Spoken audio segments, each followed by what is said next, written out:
آج انشاءاللہ تعالی ہم سورۃ التوبہ کی آیت نمبر 41 پڑھتے ہیں اور اس آیت کو سمجھنے کی کوشش کرتے ہیں۔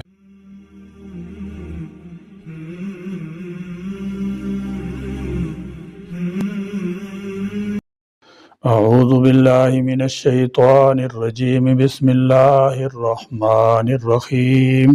انفروا خفافا وثقالا وجاہدوا باموالکم وانفسکم فی سبیل اللہ، ذالکم خیر لکم ان کنتم تعلمون۔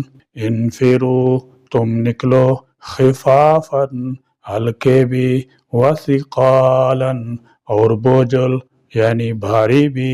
اس جملہ کے کئی مطلب ہو سکتے ہیں، یعنی خواہ برضا رغبت نکلو، یا بکراہت اور بوجھل دل سے نکلو، یا بے سر و سامان کی حالت میں نکلو، یا ساز و سامان کے ساتھ، اور خواہ تم پیدل ہو یا سوار، یا مجرد ہو یا عیالدار، مفلس ہو یا نادار، جو بھی صورت ہو تمہیں اللہ کی راہ میں نکلنا ضرور چاہیے، اور اپنے اموال اور جانوں سے جہاد کرنا ہی تمہارے حق میں بہتر ہے۔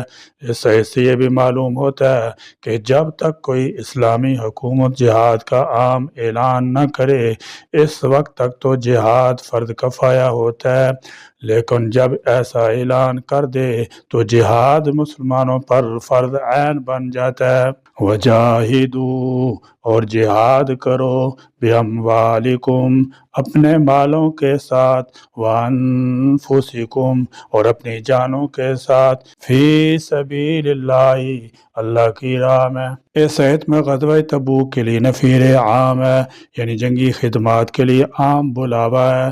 نکلو، خواہ ہلکے ہو یا بوجھل، رغبت ہو یا نہ ہو، خوشحالی ہو یا تنگحالی، ساز و سامان کی فراوانی ہو یا بے سر و سامانی، حالات سازگار ہوں یا ناسازگار، جوانی اور تندرستی ہو یا بڑھاپا اور کمزور سواری میسر ہو یا نہ ہو۔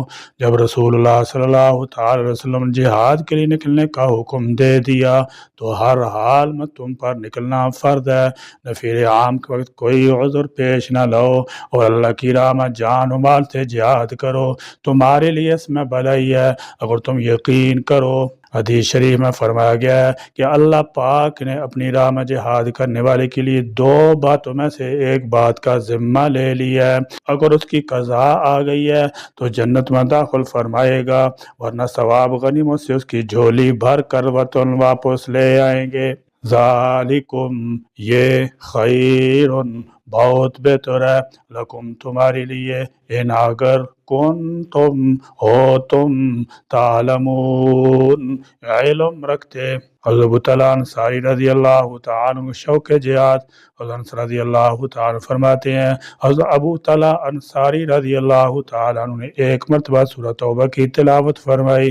جب اس آیت انفروا خفافا وثقالا پر پہنچے تو اپنے بیٹوں سے فرمایا میرے لیے جہاد کا سامان تیار کرو۔ ان کے بیٹوں نے عرض کی اللہ تعالیٰ آپ پر رحم فرمائے۔ آپ نبی اکرم صلی اللہ تعالی علیہ وسلم کے ساتھ غزوات میں حاضر ہوتے رہے، یہاں تک کہ آپ صلی اللہ تعالی وسلم کا وصال ظاہری ہو گیا۔ پھر حضرت ابوبکر صدیق رضی اللہ تعالی عنہ کے ساتھ جنگوں میں شریک ہوئے، یہاں تک کہ ان کی وفات بھی ہو گئی۔ پھر حضرت عمر فاروق رضی اللہ تعالی عنہ کے ساتھ شریک جہاد رہے، حتیٰ کہ ان کا انتقال بھی ہو گیا۔ اب ہم آپ کی طرف سے جہاد میں شریک ہو جائیں گے۔ حضرت ابو طلحہ رضی اللہ تعالی عنہ نے فرمایا نہیں، بس اب تم میرے لیے سامان جہاد کی تیاری کرو۔ اس کے بعد آپ رضی اللہ تعالی عنہ نے سمندری جہاد میں شرکت کی اور سمندر ہی میں آپ رضی اللہ تعالی عنہ کی وفات ہو گئی۔ 7 دن بعد ان کے ساتھیوں کو تدفین کے لیے ایک جزیرہ ملا تو انہوں نے حضرت ابو طلحہ رضی اللہ تعالی عنہ کی تدفین کی۔ ان 7 دنوں میں آپ رضی اللہ تعالی عنہ کو بدن مبارک سلامتی رہا، اس میں ذرا سی بھی تبدیلی نہ ہوئی۔ حضرت ابو ایوب انصاری رضی اللہ تعالیٰ عنہ رسول اللہ صلی اللہ تعالی وسلم کے ساتھ بدر میں شریک ہوئے، پھر 1 سال کے سوا کبھی مسلمانوں کی کسی جنگ سے پیچھے نہیں رہے۔ تاریخ کی کتابوں کے مطابق 90 سال کی عمر میں قسطنطنیہ جانے والے لشکر میں آپ شریک ہوئے۔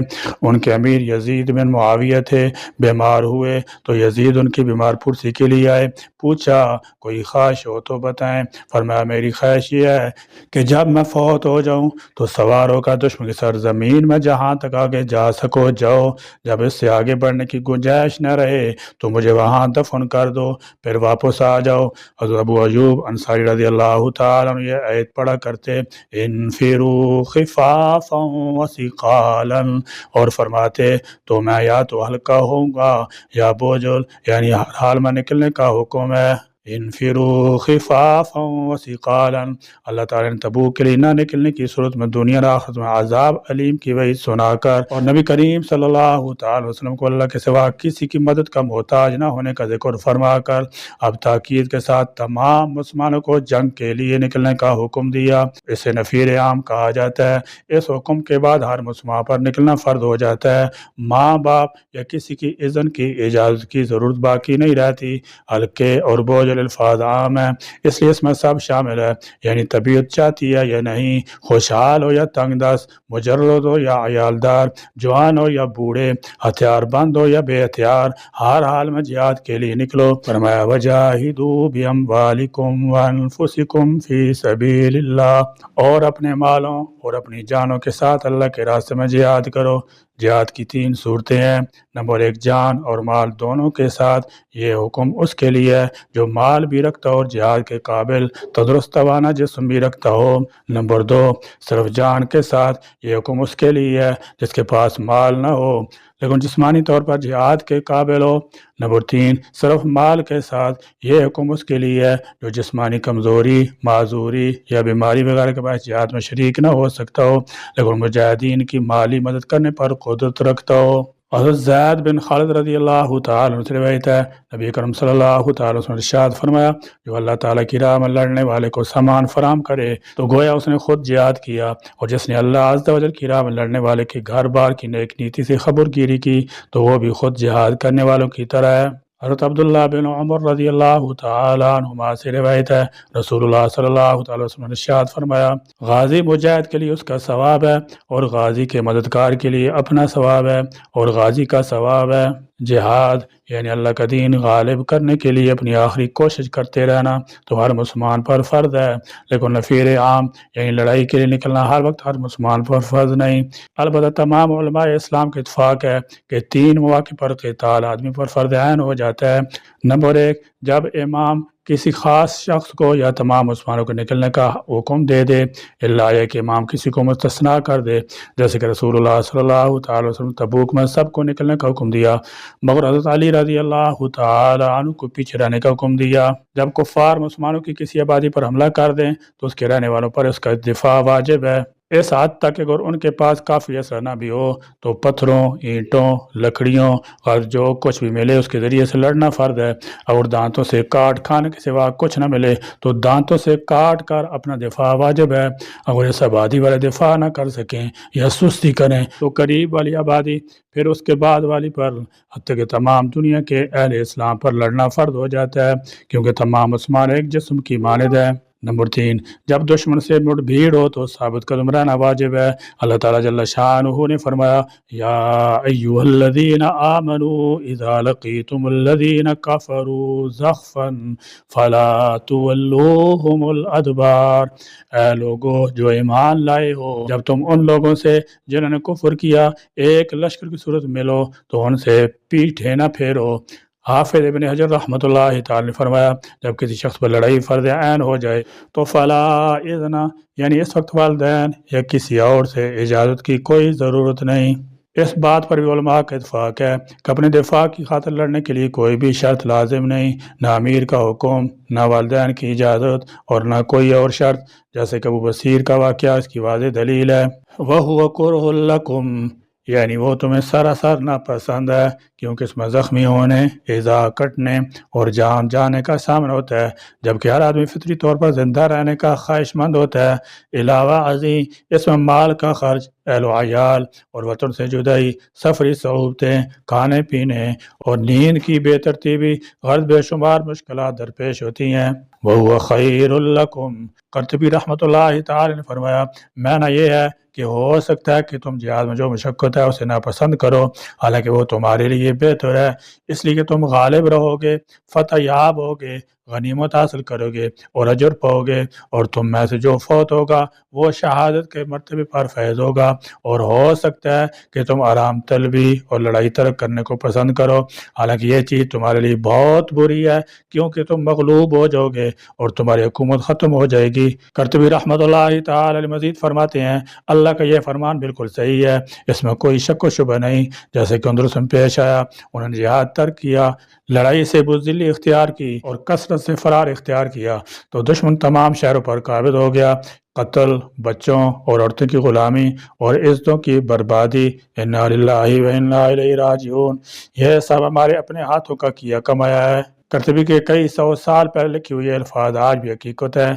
جن سے دل درد و غم سے بھر جاتا ہے۔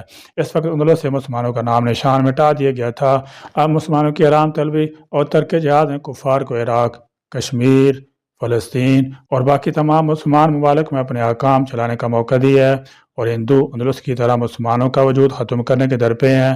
اب آرام طلبی اور ترک جہاد کا کون سا موقع ہے؟ حقیقت یہ ہے کہ قتال کی کڑوی دوا کے سوا مسلمانوں کو شفا کی کوئی صورت نہیں۔ یا اللہ کریم ہمیں بھی جان و مال سے اپنی راہ میں جہاد کرنے کی توفیق عطا فرما۔ یا اللہ کریم ہمیں اپنے اور اپنے رسول کے علم پر متعدی سے عمل پیرا ہونے کی ہم کو ہدایت نصیب فرما۔